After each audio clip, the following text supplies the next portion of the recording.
So modern mainstream medicine says tics are purely neurological. Okay.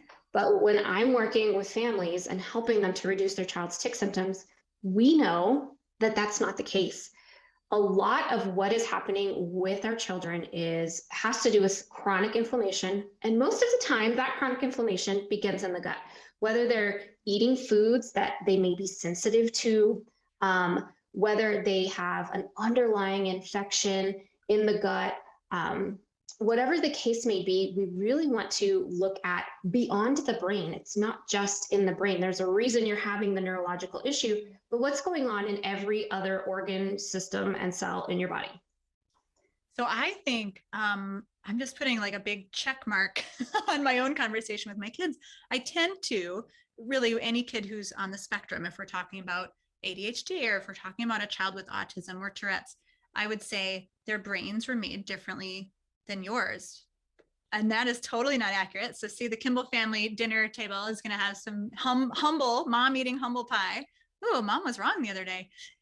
So we're talking about is chronic inflammation in the gut. Is that, so that can cause the tics, and that can, yeah. It can. You know, I do a combination of things with my clients. One of the things I specialize is in nutrigenomics. So we look at genetics and nutrition. This is going to give us your basic blueprint, your roadmap to what's the best approach for your body. What do we need to remove and what do we need to reinforce to give you optimal health?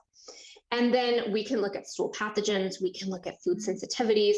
There's even tests for neural inflammation to see what kind of things might be causing neural inflammation. But a lot of times, maybe you'll see they have some kind of underlying infection or microbiome imbalance.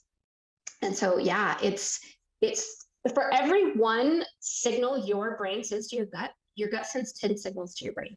That is really how bossy our guts are. Bossy guts. So it would be more accurate for me to say that their brain might be hurting as opposed to that's created differently. That's a great description. And when you look at other doctors, when you look at physicians like Dr. Michelle Perro wrote a book called What's Making Our Children So Sick? And she works with children on the autism spectrum.